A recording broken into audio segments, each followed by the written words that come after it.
The path leading up to the church was overgrown and shaded, and it was already dark, despite the late afternoon sun.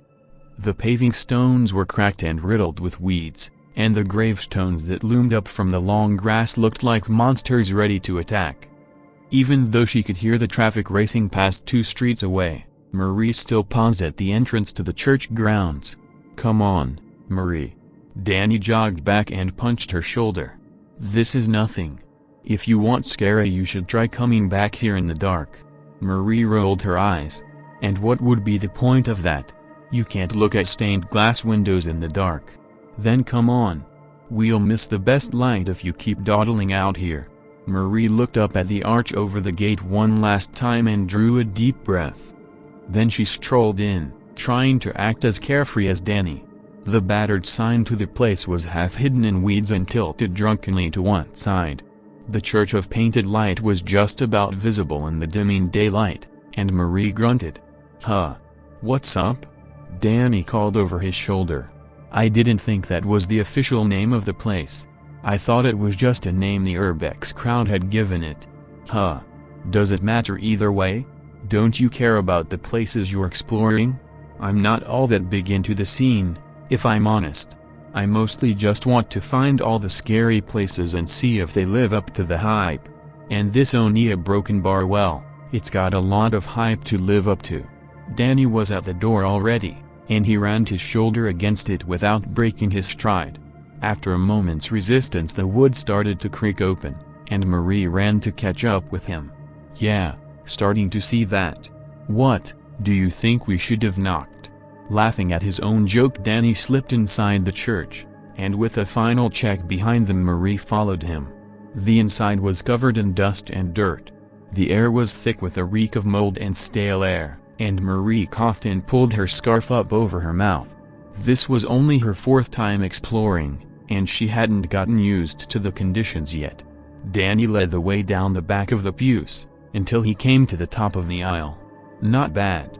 Should be better when the sun's a bit lower." Fighting back her nerves, Marie joined him. Behind the altar the church was domed, and around the walls of the domed area ran a length of stained glass. To Marie it looked more as though it belonged in some fancy modern restaurant, the sort of high-rise place that offered views of the city. Through the colored glass it was impossible to make out anything more than the faint outlines of the trees in the graveyard, and the patterns on the glass were nothing more than blobs of color for now. "Is enough light going to come through it?" she asked. "It looks like it's too shaded." "We'll find out soon enough. Come on, let's make ourselves at home while we wait." Danny dropped down onto one of the pews, completely ignoring the grime on it.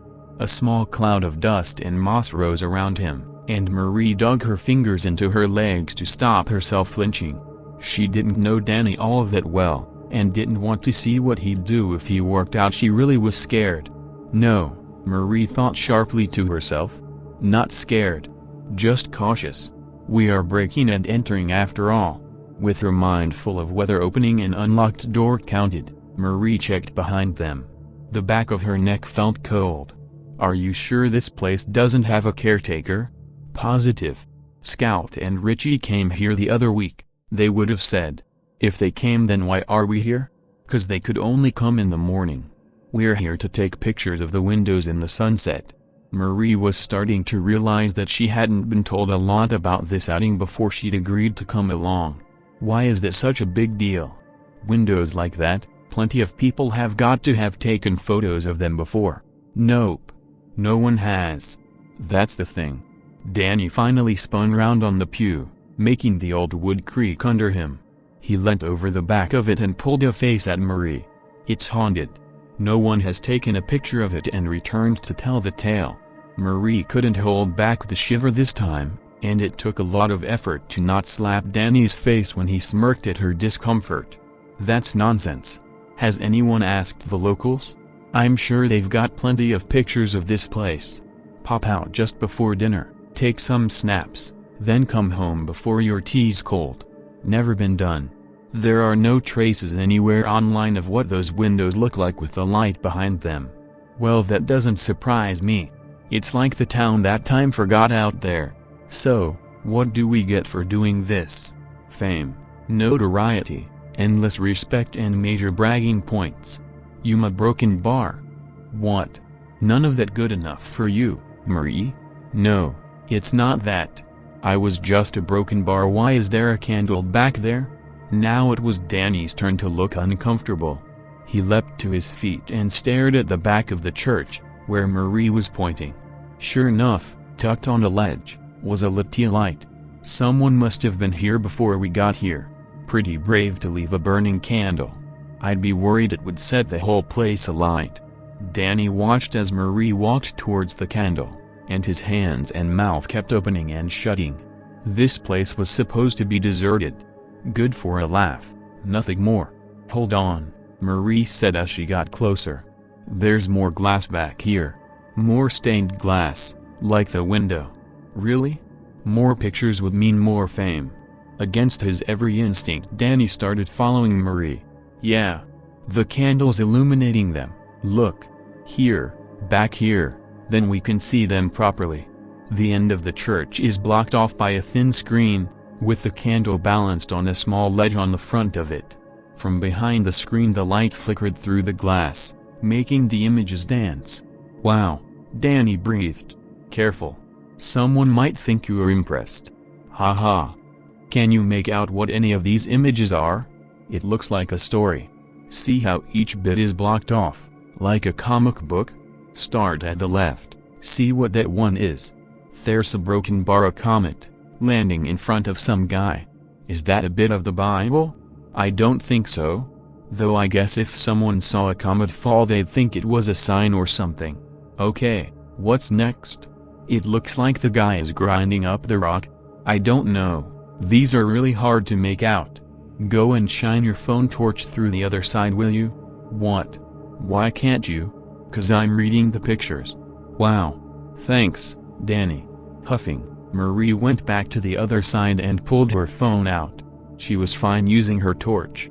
It was the fact that her back was to the door now that worried her. There. Is that any better? Much better. Just keep it still. Okay, so the man grinds up the rock and then a broken bar, a box? He puts it in a box? No, the next picture is just the man looking at a box. Oh wait, there's some fire in there as well, before the box. Damn it, Danny. You are terrible at this.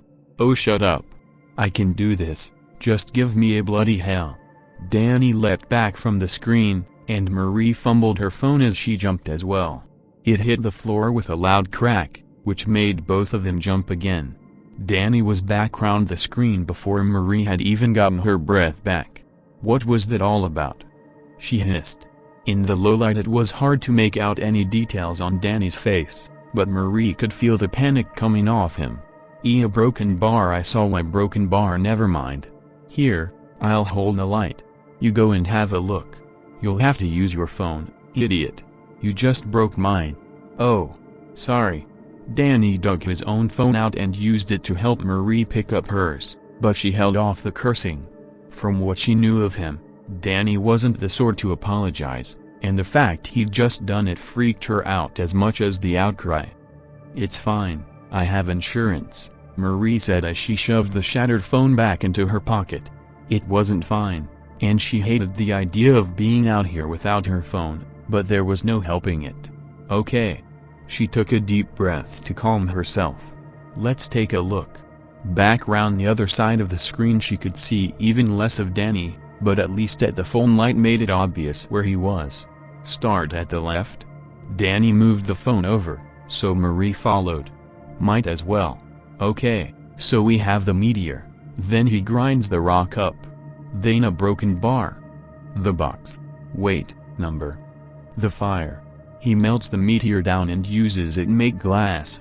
That must be what gives the window its coloring, the dust of the meteor. So these are space windows? Hey sure. Space windows. That's cool. What about that last one?